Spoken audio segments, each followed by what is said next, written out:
Queridos irmãos, a paz do Senhor, que vos falou o pastor Robson, estamos aqui para mais uma aula, inclusive a 13ª aula, a última lição, desse ciclo que nós estamos estudando, o ciclo de número 3, e na lição de hoje nós vamos estar tratando aqui um assunto muito importante, que é vivendo em santidade. Mas antes disso, amados, queremos dizer que estamos com muita saudade dos irmãos, estamos aí orando, crendo que esse período vai passar de quarentena e breve estaremos juntos, adorando e bendizendo o nome do Senhor no templo. Mas enquanto isso, amados, continue, principalmente os irmãos que são do grupo de risco, se protegendo, mantendo as orientações, seguindo as orientações dos profissionais da área de saúde, inclusive trouxe aqui um exemplo, o álcool em gel nas mãos, para higienizar toda vez que você tocar em alguma coisa, para evitar contaminação, sair na rua, usar a sua máscara. Eu não vou utilizar porque eu estou aqui em casa, então não há necessidade. Então por isso que eu não vou estar utilizando a minha máscara. Mas continuemos, amados, seguindo todas as orientações para que possamos não correr risco e nem colocar a vida das pessoas que estão próximos a nós em risco.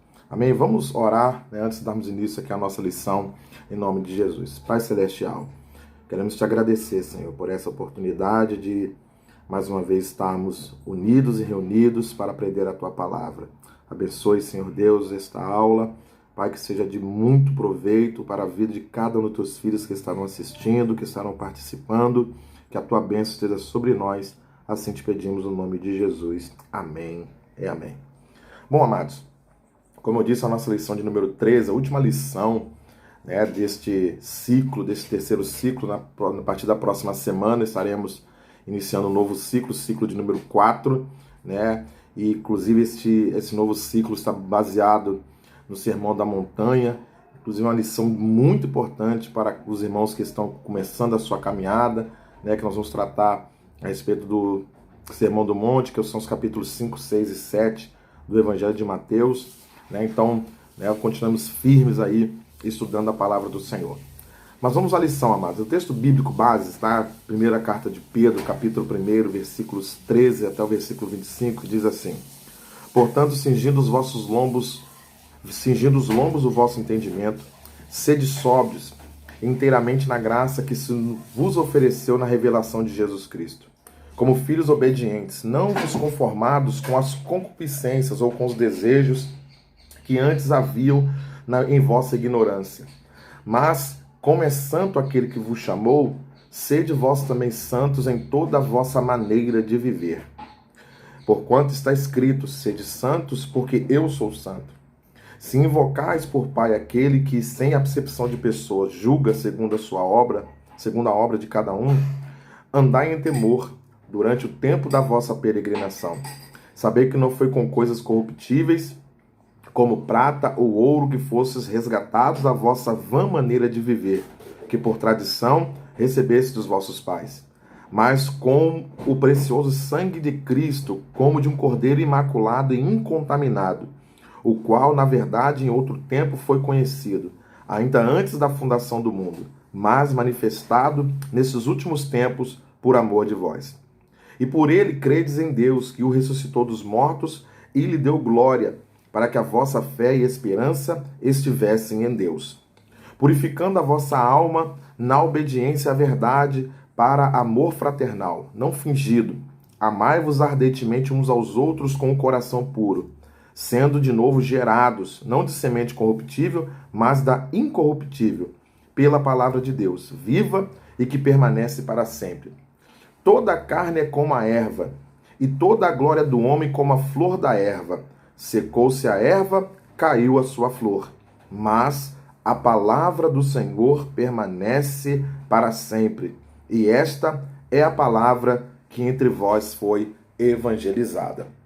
Bom, amados, esse texto bíblico base aqui que nós vamos discorrer a nossa lição baseado nele, já fala para nós, já traz para nós muitas lições importantes, que o apóstolo Pedro ele vem reiterando aquilo que o Antigo Testamento e algumas palavras de Jesus traz para nós. O versículo de número 15, ele diz, ó, mas como é santo aquele que vos chamou, sede vós também santo em toda a vossa maneira de viver. Então nós vamos, nesta lição, amados, entender o que é santidade, entender o que é o viver santo, e nós vamos tratar também aqui a respeito dos equívocos que são cometidos em relação à santidade. Esse assunto de suma importância para o cristão, porque se nós observarmos, irmãos, o escritor aos Hebreus ele deixa registrado no capítulo 12, versículo de número 14, segui a paz com todos e a santificação, sem a qual ninguém verá o Senhor. Então, a santificação para o cristão é de suma importância, porque ela implica na nossa entrada no céu, implica na nossa salvação, naquilo que nós tanto almejamos, né, que é um dia nos encontrarmos com o Senhor. Na introdução, amados, né, inclusive eu quero mais uma vez reforçar com os irmãos, não esqueçam, amados, de ler. Durante a semana nós postamos o nosso grupo discipulado, né? Normalmente na segunda-feira, a leitura bíblica do texto bíblico base, a leitura bíblica diária, a introdução, os tópicos, a conclusão, para que os irmãos leiam, para que os irmãos já estejam inteirados da lição e façam as suas perguntas. É muito importante isso, amados, fazerem as suas perguntas para que possamos interagir, né? No grupo, no WhatsApp, e nós vamos procurando sanar suas dúvidas para que dessa forma os irmãos tenham a melhor compreensão da lição.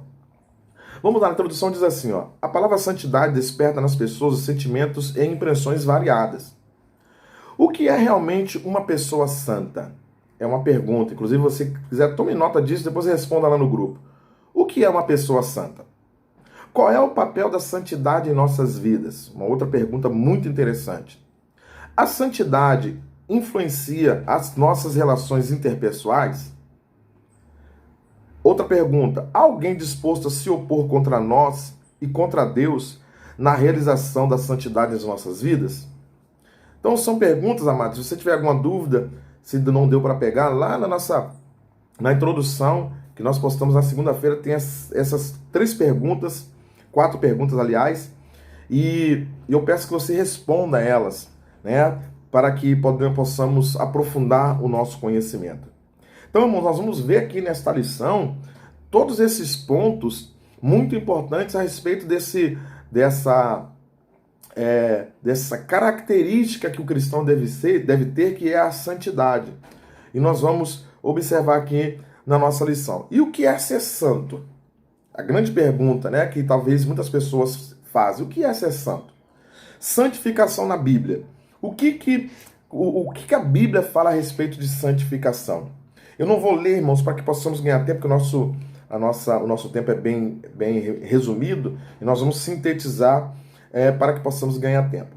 A santificação na Bíblia, tópico 1, no Antigo Testamento, amados, os sacerdotes, né, e os levitas, eles eram separados, eles eram santificados, né, para, né, o exercício sacerdotal, o exercício levítico, né, então eles eram separados, eles eram consagrados, eles tinham as vestes diferenciadas, eles se alimentavam de forma diferenciada, então eles tinham um modo de viver, né, um modo de se comportar diferente dos demais. Nós vemos também a classe dos nazireus, que o Antigo Testamento ele traz para nós, né, ela está lá em Números, no capítulo 6, depois você medita lá, que o homem e a mulher que eram nazireu, eles se separavam por Deus, mesmo de forma temporária, e aí, né, não podia tocar em animal morto, não podia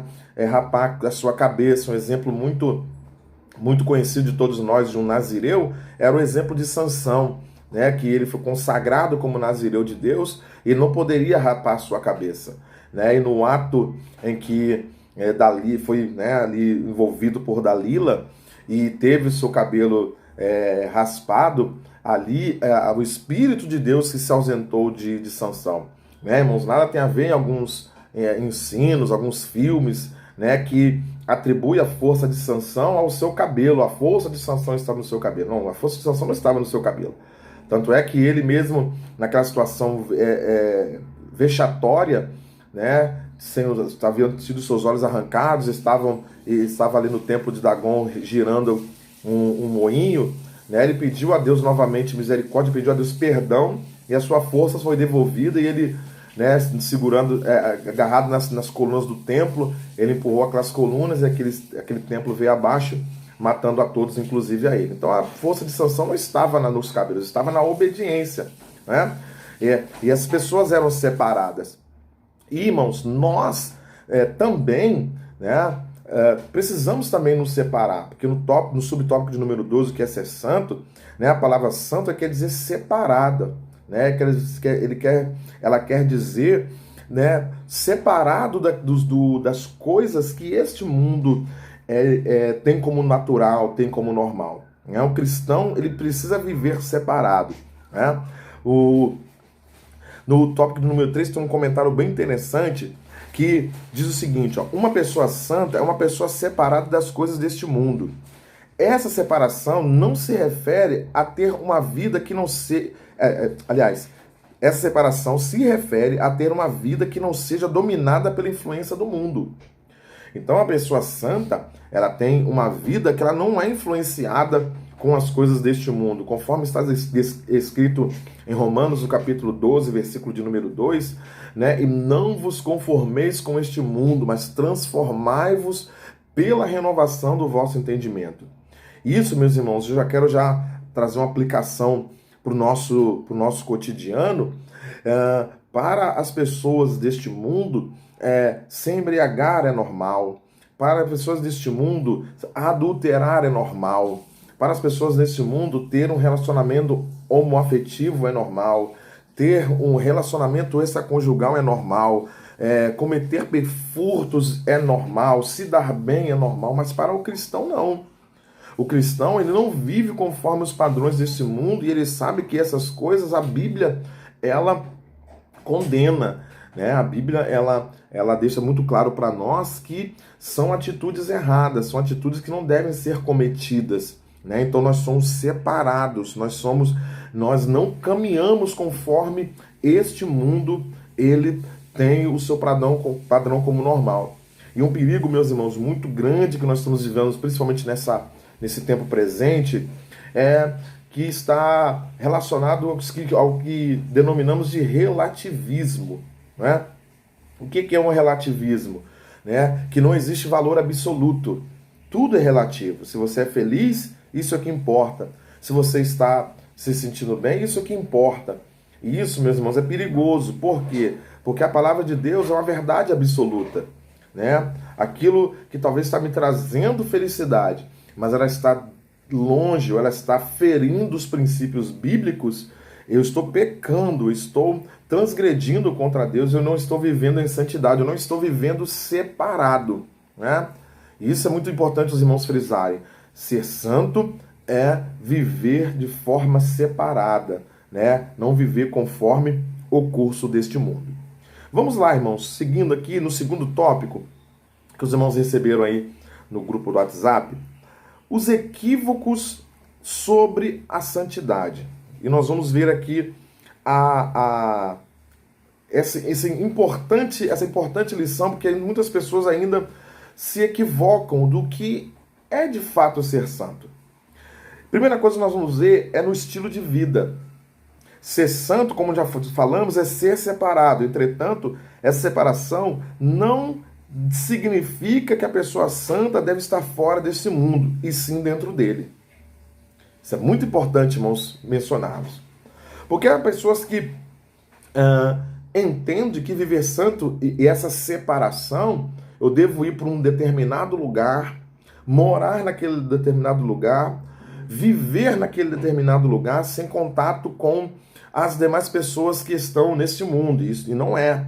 Né? Nós vemos isso acontecer muito com os monges, né? As pessoas que convivem somente nessa classe de pessoas e entende como viver santo. E não é isso.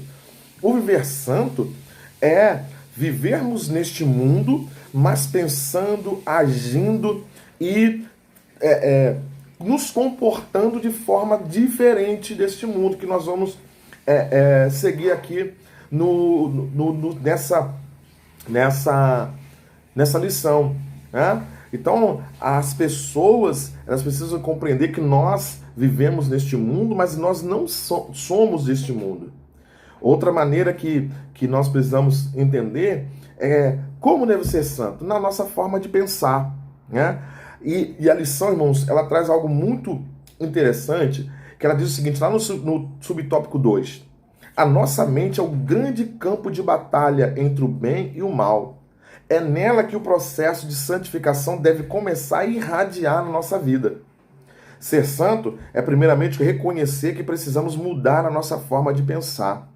Isso, irmãos, já falamos isso inúmeras vezes em nossa classe, que tudo começa na nossa mente, né?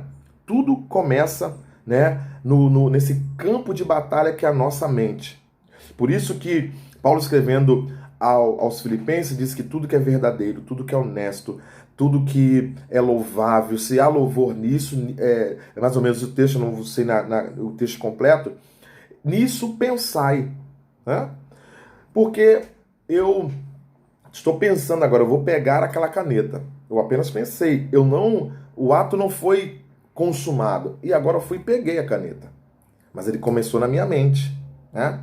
E nós, irmãos, para que tenhamos uma vida de santidade, nós temos que trabalhar muito a questão da nossa mente, de preencher-la com as coisas de Deus, com a leitura da palavra, com ler livros com literaturas que edificam, assistir programas que de fato venham nos edificar, ouvir músicas, né, que venham realmente nos edificar, porque começa tudo na nossa mente, isso vai alimentando a nossa mente. Porque existem pessoas que passam a semana inteira, né, ouvindo o que não deve, assistindo o que não deve, conversando o que não deve, pensando o que não deve. E às vezes quando vão ao culto aos domingos principalmente, não conseguem sentir a presença de Deus porque a sua mente está dominada com aquilo que não edifica, que não agrada a Deus e aquilo que não é santo. Então, nós precisamos pensar e reservar a nossa mente, deixar a nossa mente, né, eu quero novamente citar o texto de Romanos, capítulo de número 12, e agora eu quero mencionar o versículo 1 também, que diz o seguinte, ó, rogo-vos, pois, irmãos, pela compaixão de Deus, que apresentei o vosso corpo em sacrifício vivo, santo e agradável a Deus, que é o vosso culto racional. E não vos conformeis com este mundo, mas transformai-vos pela renovação do vosso entendimento ou da vossa mente, para que experimenteis a boa, agradável e perfeita vontade de Deus. Então, irmãos, observe o que Paulo está dizendo, que nós apresentarmos os nossos corpos em sacrifício vivo, santo e agradável a Deus, e não nos conformar. E essa palavra conformar quer dizer não tomar a forma, não se moldar, né? Não se aliançar, não concordar, não caminhar conforme o curso deste mundo, mas transformar pela renovação do vosso entendimento ou da vossa mente. O Espírito Santo poderia usar a Paulo e dizer renovar pela transformação dos vossos olhos, ou do vosso falar, ou do vosso tocar, mas observe que a recomendação bíblica diz a renovação do nosso entendimento, porque tudo começa na mente. Porque se eu tenho uma mente transformada, se eu tenho uma mente santa, eu falarei aquilo que é santo. Eu apenas irei em lugar que agrada a Deus. Eu somente ouvirei aquilo que edifica. Eu somente colocarei meus olhos naquilo que edificam, né?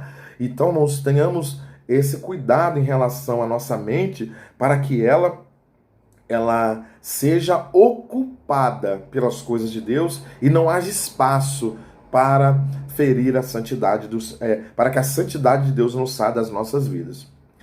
E quais são os inimigos da santificação? Existem inimigos que vão guerrear, pelejar, vão entrar em embate contra a minha e a sua vida para impedir que sejamos santos. E nós vamos refletir nesta lição a respeito dele. Porque nós não podemos ignorar, né, que temos um inimigo astuto que não deseja que busquemos a santificação. E Satanás fará o possível para que realizemos o desejo da carne e desobedeçamos a Deus. Ele não cansa de tentar o servo de Deus e ainda acusa aqueles que pecam. E ele tenta inverter os valores divinos. desvalorizando aquilo que Deus diz que é precioso e valorizando aquilo que Deus nos diz que é pecaminoso. E não são poucas as pessoas que acabam caindo nessa armadilha.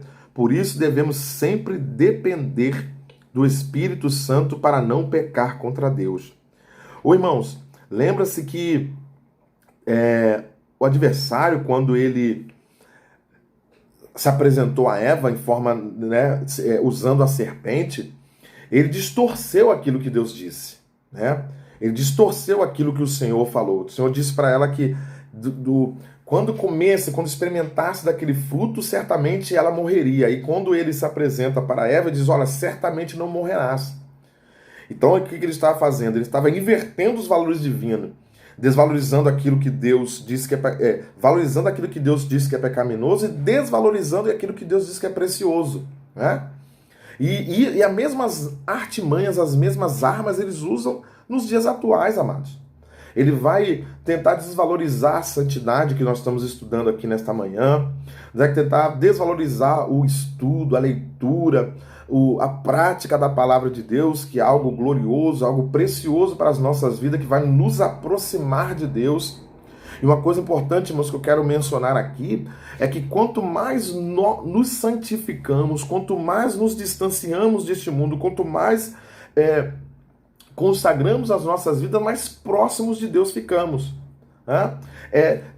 São os dois extremos. Né? Quanto mais eu me aproximo de Deus, eu me distancio do pecado. Quanto mais eu me aproximo do pecado, eu me distancio de Deus. Não há como, irmãos, não existe essa relação. Não há, como algumas pessoas acreditam, não existe essa questão de estar em cima do muro, né? Estar em cima do muro, acreditando que é possível caminhar numa vida de pecado, numa vida de erro, próximos de Deus. Não tem como. A palavra de Deus diz lá em Isaías capítulo 59, versículo 2, que as nossas iniquidades, elas fazem separação, elas fazem divisão entre nós e o nosso Deus. E essa palavra separar, do texto de Isaías 59, 2, o mesmo, no original, é a mesma palavra hebraica que foi usada por Moisés quando ele disse que houve separação entre luz e trevas lá na criação de Gênesis 1. Então, irmãos, observe, não tem como luz e trevas estarem juntos. Quando a luz chega, as trevas desaparecem. Quando a luz se ausenta, as trevas prevalecem. E assim, não tem como em um ambiente prevalecer as duas. Não tem como. Assim é a nossa vida. Não tem como querer viver na companhia de Deus com a vida de pecado. Não há essa relação. Por isso nós temos que nos preocupar e estar muito atento com o nosso adversário, com o nosso inimigo. Mas eu quero mencionar aqui um outro adversário, amados, que nós julgamos, eu pelo menos julgo, ser muito mais implacável do que o diabo, do que o adversário. Porque o adversário, a palavra de Deus diz que se nós resistirmos o diabo, se nós sujeitarmos a Deus, como o apóstolo Tiago diz, resistir a ele foge de nós. Mas é um outro adversário terrível e implacável, que é a nossa carne. Que lá em Gálatas, no capítulo de número 5, a partir do versículo 15 ou 16, Paulo ele fala a respeito deste combate, que carne e espírito. E essa batalha, ela acontece dentro de nós. Então, o nosso maior adversário somos nós mesmos. São as nossas próprias vontades, são as nossas convicções, são as nossas ideologias, são, né, o nosso orgulho, o nosso eu, que muitas vezes querem nos afastar de Deus, quer nos conduzir a uma vida pecaminosa. E por isso, meus irmãos, que nós precisamos a cada dia, como está recomendado em Gálatas 5, nós devemos mortificar a nossa carne, nós precisamos fortalecer o nosso espírito, porque aí sim, dessa forma nós conseguiremos vencer, né? É um comparativo que sempre utilizamos, é como pegarmos dois leões e se eu alimento mais um e deixo o outro sem alimentar, né, e por um período de tempo, e aí depois eu solto esses dois leões para que eles possam entrar em combate, certamente aquele que foi alimentado vencerá. né? Porque ele está mais forte, ele vai estar, né, mais pronto, e aquele que não foi alimentado vai estar enfraquecido e perderá. E aí a pergunta que eu faço nesta manhã é: o que nós estamos alimentando? Né? O que você tem alimentado? E o meu conselho nesta manhã, minha recomendação, com base nesta lição, para que tenhamos uma vida santa, nós precisamos alimentar o nosso espírito e mortificar a nossa carne. Como eu mortifico a minha carne? Eu não faço a vontade dela. Eu não cumpro aquilo que ela quer. Eu não a alimento. E aí com isso eu vou a enfraquecendo. Eu vou tirando a sua força e eu vou, consequentemente, fortalecendo o meu espírito, e dessa forma eu consigo ter uma vida santa. Nós conseguimos ter uma vida de santidade na presença do Senhor. Mas seguindo aqui, meus irmãos, já caminhando para encerrarmos a nossa lição, o tópico de número 3, ele fala a respeito da santidade diária. Irmãos, Deus não quer que sejamos santos apenas por algum período, não. Existem pessoas que, no período que antecede a um congresso, antecede alguma festividade, antecede algum evento, e aí ela se santifica, ela consagra, ela ora, ela jejua ali a palavra, mas parece que quando passa aquele período, parece que entra na zona de conforto, e aí não se santifica mais. Não, meus irmãos. A nossa santificação deve ser diária. Até porque nós não sabemos em que momento Jesus irá arrebatar a sua igreja. Né? E a palavra de Deus diz que Jesus vem buscar um povo santo, imaculado, uma igreja santa. E nós precisamos viver em santidade. Imagina se Jesus vem em um momento que eu estiver cometendo um pecado. Se Jesus arrebata a igreja, é um momento que eu estiver desapercebido, estiver pecando, estiver transgredindo contra ele. Não será bom. Então a nossa santidade deve ser diária. Diariamente eu devo me santificar. E como eu faço essa santificação? Como praticar essa santidade diária? Na santidade do trato com os irmãos. Né? E aí está na lição. Uma das maiores demonstrações de santidade pessoal é sem dúvida como nós tratamos diariamente os nossos irmãos. Né? E pessoas santas, irmão, não se exasperam com outras pessoas, não demonstram arrogância ou qualquer outro tipo de sentimento parecido com esse. Deus espera, irmãos, e é nesse relacionamento interpessoal que nós demonstramos a nossa santidade, demonstramos que nós somos separados, que nós somos diferentes. Não nos exasperamos, não tratamos com ignorância, não tratamos com arrogância. E aí as pessoas vão observar e vai dizer assim: realmente aquela pessoa é uma pessoa santa. E aí, irmãos, nós vamos demonstrar essa santidade em Deus com as nossas atitudes, né? Da forma como nós tratamos o próximo, as pessoas que estão à nossa volta. E segundo, a importância da leitura e da obediência à palavra de Deus. Meus irmãos, tem muitas pessoas que leem muito a palavra, estudam, conhecem, se aprofundam, mas não colocam em prática. Quando nós observamos o texto de Mateus capítulo 7, a partir do versículo 24, quando Jesus está encerrando o Sermão da Montanha, Jesus ele vai fazer uma analogia muito interessante, e observe que a diferença entre os dois edificadores está exatamente na prática. Depois você lê lá, Mateus capítulo 7, a partir do versículo de número 24 até o versículo 28, se não me falha a memória. Você vai observar que a diferença entre os dois construtores está no praticar a palavra ou obedecer. Os dois ouviram, os dois receberam, os dois tiveram as mesmas oportunidades. E as intempéries e os problemas que surgiram mencionado por Jesus foram os mesmos para os dois construtores. O que fez a diferença foi a obediência, foi a prática da palavra. Então, como que eu me santifico? Lendo e obedecendo a palavra. Né? Não há, irmãos, outro meio, não há como eu me santificar, né, sem ler a palavra, sem meditar na palavra. O que vai trazer a santificação para a minha vida, porque, note, irmãos, para que possamos entrar nesse processo de santificação, é a palavra de Deus que vai nos orientar. A palavra de Deus é como uma bússola que vai nos indicando o caminho da santificação, né? A bússola é um instrumento muito utilizado principalmente por navegantes, né? Por pessoas que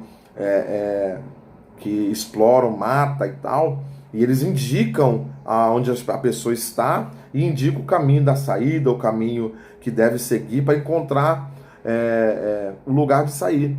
E a palavra de Deus é a nossa bússola. A palavra de Deus que vai nos indicar qual caminho devo andar, qual caminho eu devo prosseguir.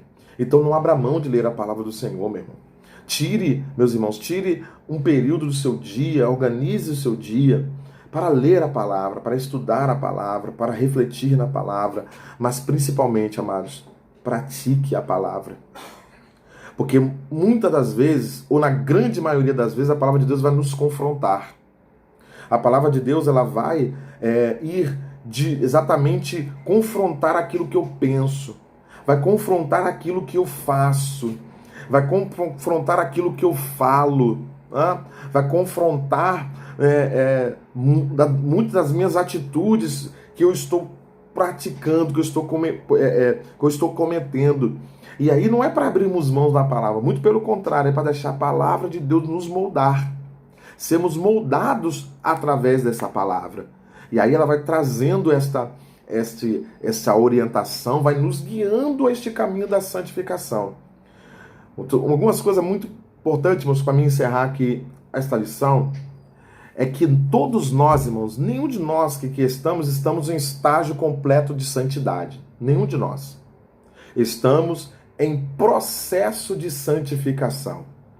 E uma coisa que nós temos ensinado é que, e temos falado muito isso, é que talvez Jesus arrebate a sua igreja, ou Jesus volte, não nos encontre no estágio completo de santidade. Mas o desejo de Jesus é que nos encontre nos esforçando para nos santificar.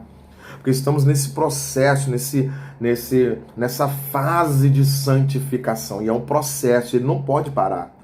Por isso que mencionamos nesse Top Café a respeito da santidade diária, todos os dias, irmãos, porque todos os dias nós vamos ser confrontados para abrirmos mão da santidade. Todo dia nós seremos tentados, todo dia nós seremos confrontados pela nossa carne para transgredirmos contra Deus. Nós precisamos manter firmes a nossa santificação. E outra coisa muito importante, é que eu encerro, é que o texto que nós lemos, Pedro diz o seguinte: sede santos em toda a vossa maneira de viver. Meus irmãos, quando Pedro diz isso, é em toda a maneira de viver mesmo. No falar, no pensar, no vestir, né? E aqui nós estamos falando de costume não, tá, irmãos?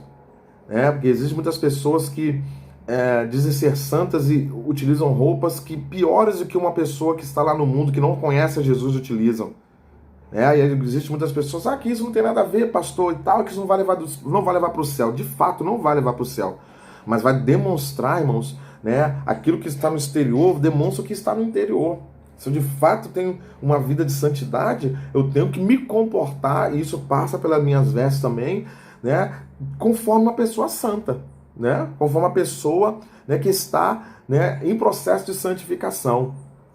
Então, meus irmãos, em toda a vossa maneira de viver, tudo, nosso trabalho, na faculdade, na escola, em todos os lugares, irmãos, nós não podemos cair no engano de sermos santos apenas na igreja, sermos santos apenas em casa. Nós precisamos ser santos em casa, santos na faculdade, santos no trabalho, santos na igreja, santos na rua, santos aonde quer que seja, porque, irmãos, muito em breve Jesus ele vai arrebatar a igreja e ele espera nos encontrar com este propósito de santificar, de separar nossas vidas em adoração a Ele.